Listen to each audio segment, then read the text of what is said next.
Hi, I'm Cheryl Leach.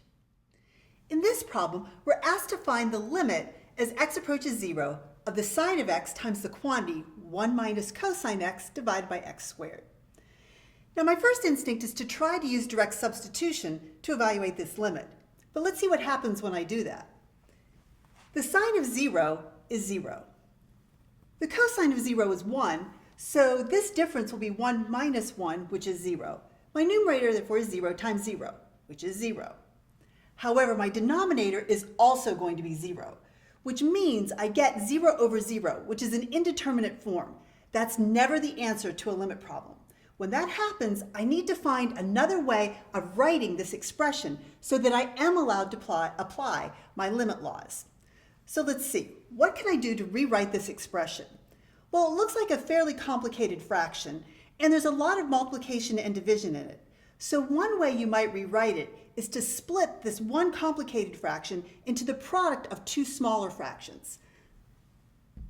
So let's try doing that. We'll take the limit as x approaches 0, and I'll use the sine of x divided by x times my quantity 1 minus cosine x divided by x. Notice the product of those two fractions is the same as my original fraction. Okay, well, how does that help? Well, I do have a limit law that says that the limit of a product is the same thing as the product of the two limits, if both of the limits exist. So let's see if I can do that. So I've got the limit as x approaches 0 of the sine of x all over x. That would be my first limit.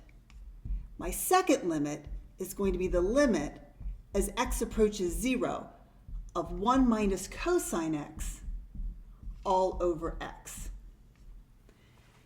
Now when I try to evaluate both of these limits, the first one, it looks like I'm getting 0 over 0 again, which again is indeterminate, so I can't do that. However, I recognize this as an application of the Squeeze Theorem.